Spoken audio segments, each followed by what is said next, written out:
What's going on, guys? This is Ryan with RK Outpost, and I just watched episode 3 of The Mandalorian. Now, before we get into it, this will be a spoiler review.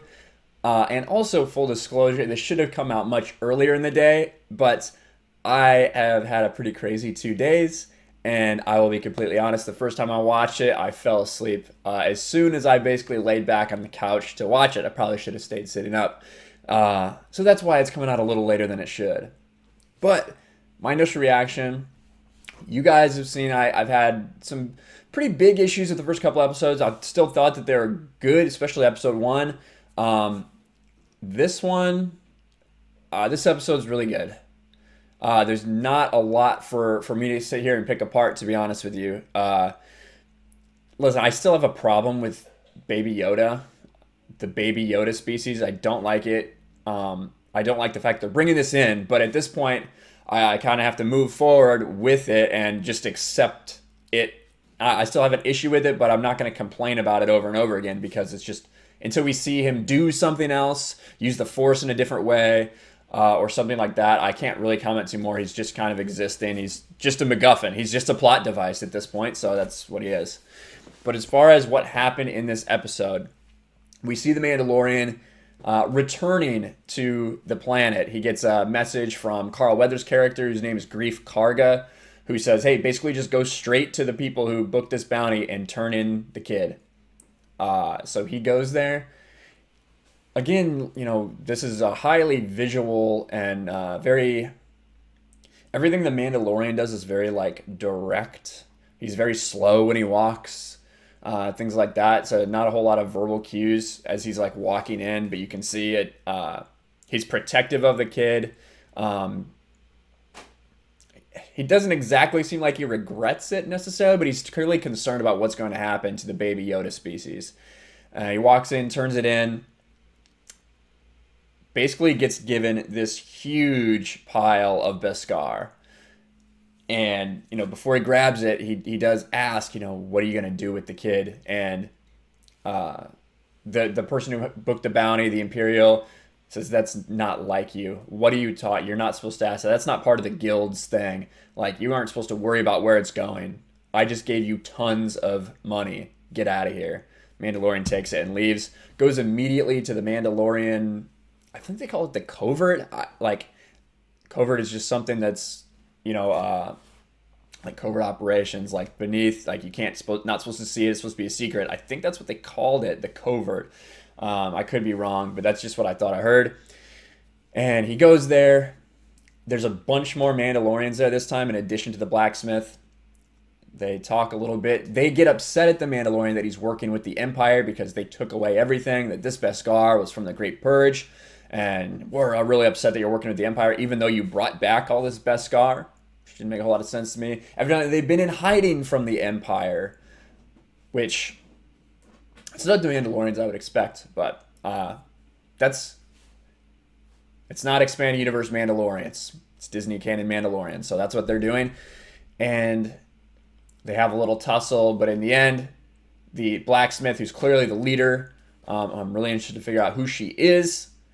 She says, hey, you guys are both Mandalorians. Have you ever taken your helmet off? The Mandalorian says, no. Have you ever had it taken off in battle? And he says, no. He's like, that is our way. And they're like, that is our way. So a little ritualistic thing. She makes him some new armor.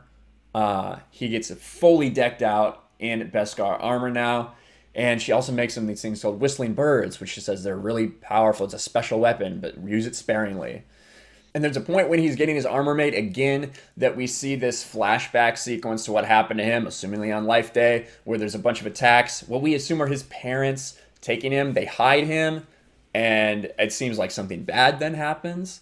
And opens up, the thing that he's hiding in opens up, and it's a super battle droid pointing at him before he's brought back out of his dream sequence, I suppose. So again, a flashback in the same way. It was making his armor. I guess he heard the hammer. I don't know what triggers those flashbacks. But whenever he gets armor made, he has a flashback. And he goes to his ship. He's getting ready to leave. He goes back to Carl Weathers to get another bounty.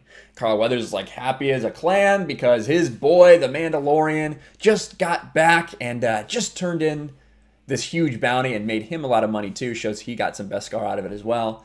And everybody in the cantina is just glaring at him. One, because he has this fancy new armor, and two, because they know he's the guy that turned in the bounty that they all wanted.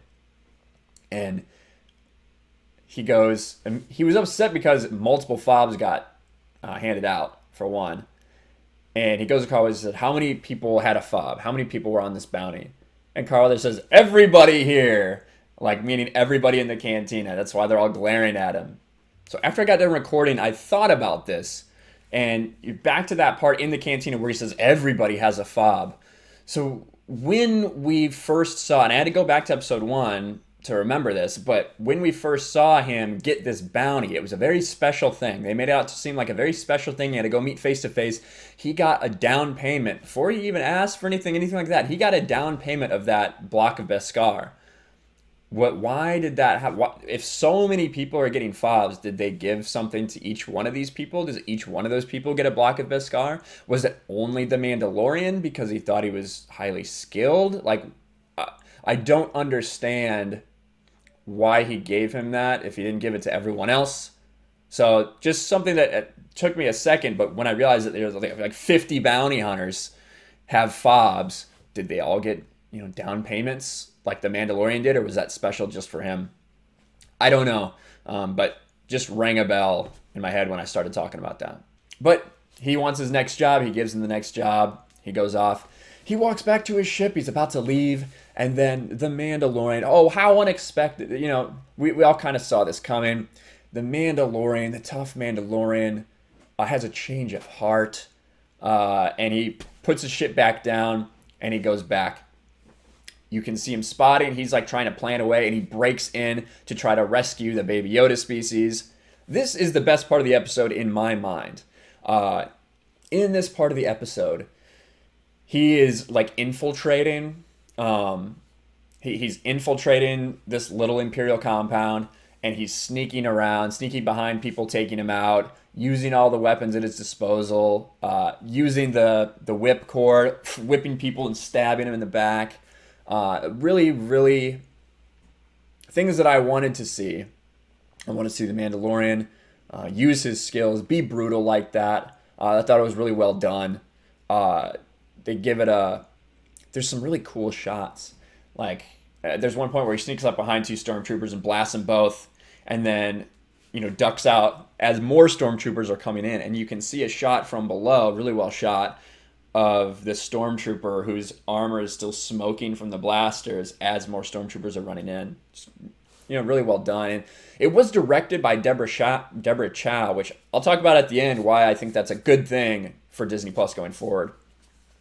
But, so he works his way, finds where the Baby Yoda species is being held, and the doctor's there, and he spares the doctor's life. Because the doctor's freaking out. He's like, I saved him. He should have been dead already, but I'm the one that kept him alive.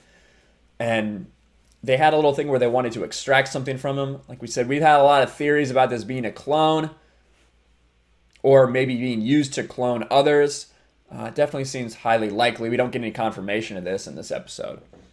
But he grabs the baby, the child, and walks out, encountering more stormtroopers on the way out. So he's still fighting even with the baby in his arms. And at one point he gets surrounded, like nothing he can do. So he said, hey, I've got something valuable in my hand. Let me put it down along with my blaster. He does it. And then he uses the whistling birds that we heard about earlier. He activates them and they go shooting out. A way to explain that is very similar to the missiles that Iron Man has on his back. I think in Iron Man 1, I don't remember which Iron Man it was, but that basically all shoot out and all track different targets at the same time and, immediately kill them. That's kind of what it was like. So he gets out of there. He's able to escape. But as he's walking out of the compound, trying to get back to his vehicle, or back to his starship, all of a sudden you're in a cantina again and someone's fob starts going off. And then another, and then another. And then all of a sudden, every single person in the cantina's fob is now going off and has been activated, including Carl Weathers. He sees this going on. So you know that now everyone there knows where he is, what he has, and where he's going. So they surround him right before he gets to his ship. Dozens of bounty hunters, including Grief Karga, Carl Weathers' character, and they said, "Hey, come on, we've got you surrounded. You need to give this thing up." Mandalorian acts like he's going to do it, but then takes the last second to kind of hide behind, duck behind some cover, and start taking some of them out. Now, there's tons of them. There's way too many. You can tell that there's way too many, that there's no way he's really going to be able to do it. But he's trying the best he can. He's taking a lot of them out, using his disintegration weapon,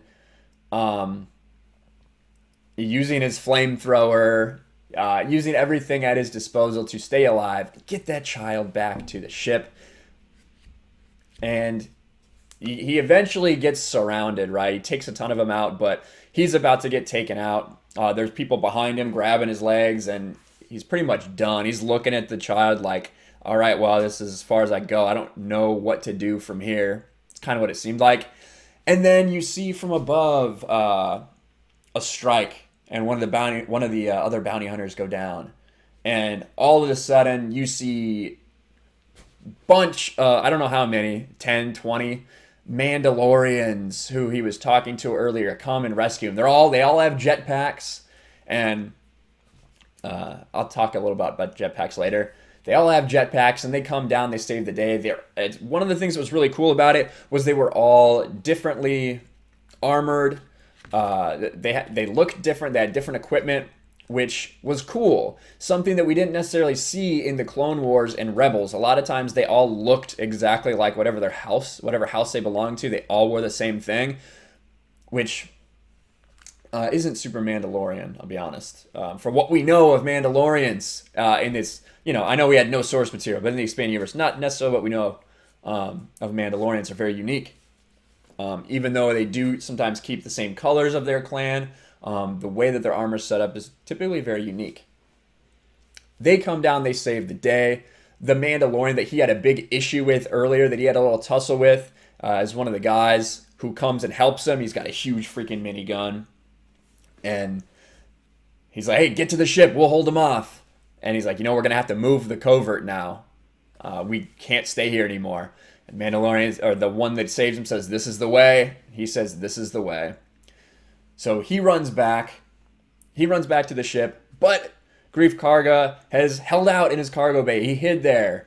And he's like, hey, it wasn't supposed to happen this way, but you can't do this. This isn't the guild way. You need to give that child back.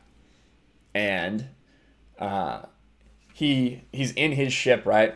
He uses his wire, his rope, to activate the carbonite freezing chamber to just make a bunch of steam, kind of billow up, and gets lost in the tussle, right? Grief Karga can't see him, and then Mandalorian just shoots him, and it's done. Little do we know, we see later that Grief Karga still had that Beskar under his jacket, so the blaster actually hit him in the Beskar and didn't do anything. So he's still alive. But the Mandalorian gets in his ship with Baby Yoda species in tow, and he's acting like a little daddy. He gives him something to play with. It's kind of thing a little silly, but and they're off. I don't know where they're going. I doubt he's going to get that bounty anymore, considering he's probably not part of that guild anymore, since he just killed a lot of people, and the person who was in charge of getting him his bounty is now supposedly dead. But that is it. That's where we end off. The episode's probably about 35 minutes long. It was good. It was good, guys. The combat was really good. Deborah Chow directed this. She's going to be the person that directs the Obi-Wan series. I believe she's going to direct all of the Obi-Wan series. So we saw some pretty cool things in this episode that makes me excited, not excited, hopeful for the Obi-Wan series. But things that bothered me, like I said, I don't like the whole idea and the aspect of Baby Yoda. There were a couple lines. Listen, I can't complain about the dialogue too much. There's so little of it that I feel like when there's one line that's delivered off, it stands out. But for the most part, it's good, I think. one thing they did talk about was the Mandalorian was upset that what the Imperials were doing to the child. He told it to Carl Weathers. Carl Weathers was like, come on, man, get over it. You can talk to the New Republic if you want. You can report to the New Republic. So they brought in the New Republic, which is the first time I've heard that in Disney canon. Those actual phrase, the New Republic, obviously in the expanded universe, we knew that for a very long time. That's the first time I've heard them use that and take that from the expanded universe. Didn't know if that was going to happen or not. Maybe it's been in some, I'm sure it's probably been in some new canon books, but that's the first time I've heard it on an actual, on screen, whether it be film or TV. But that's it. Yeah, I would highly recommend it. Listen, that's a great step for this series. I thought it was a very good episode. You guys know I've had my issues, but this is a very good episode. We'll see where they go forward from here. I'm not sure what the rest of it's going to be. If it's going to be him trying to reunite with more Mandalorians, them trying to do something like that. Maybe that's where they're going with this. I don't know. But we'll see. Let me know what you guys thought. Did you see it? Did you have the same feelings that I do? Are you looking forward to what's coming up? Let me know in the comments below. Make sure you subscribe, smash the like button, ring the bell for notifications, and I'll talk to you guys later. Thanks for watching, everyone, and a huge shout out to my patrons. I appreciate you guys so much. Want to follow me on Twitter or Instagram? Check out the description below. You'll find links to my P.O. box and my Patreon as well. And I'll talk to you guys later.